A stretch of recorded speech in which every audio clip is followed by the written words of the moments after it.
एक पिता ने अपने बेटे की बहुत अच्छी तरह से परवरिश की, उसे अच्छी तरह से पढ़ाया लिखाया और एक सफल इंसान बनाया। इसी के बल पर बेटा एक कंपनी में बड़ा अधिकारी बन गया। हजारों लोग उसके अधीन काम करने लगे। एक दिन पिता ने सोचा, क्यों न बेटे के ऑफिस में जाकर उससे मिला जाए। जब पिता उसके ऑफिस पहुंचे तो उन्होंने देखा कि बेटा एक शानदार ऑफिस में बैठा है और बहुत से लोग उसके अधीन काम कर रहे हैं। ये देखकर पिता को बहुत गर्व हुआ। पिता ने अपने बेटे के चैम्बर में गए और पीछे जाकर उसके कंधे पर हाथ रखकर खड़े हो गए। इसके बाद पिता ने अपने बेटे से पूछा, इस दुनिया का सबसे शक्तिशाली इंसान कौन है? बेटे ने कहा, बड़े हंसते हुए कहा, मेरे अलावा कौन हो सकता है पिताजी। पिता को इस जवाब की आशा नहीं थी। उसे विश्वास था कि उसका बेटा गर्व से कहेगा, पिताजी, इस दुनिया के सबसे शक्तिशाली इंसान आप हैं, जिन्होंने मुझे इतना योग्य बनाया।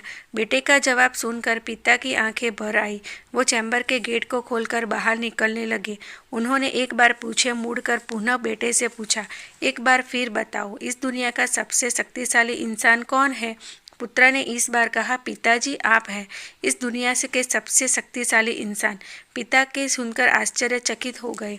उन्होंने कहा, अभी तो तुम अपने आप को इस दुनिया का सबसे शक्तिशाली इंसान बता रहे थे, अब तुम मुझे बता रहे हो। बेटे ने हंसते हुए उन्हें अपने सामने बिठाते हुए कहा, पिताजी, उस समय आपका हाथ मेरे कंधे पर था। जिस पुत्र के कंधे पर पिता का हाथ हो वो दुनिया का सबसे शक्तिशाली इंसान होगा। पुत्र की बात सुनकर पिता की आंखें भर आई। उन्होंने अपने पुत्र को कसकर अपने गले लगा दिया।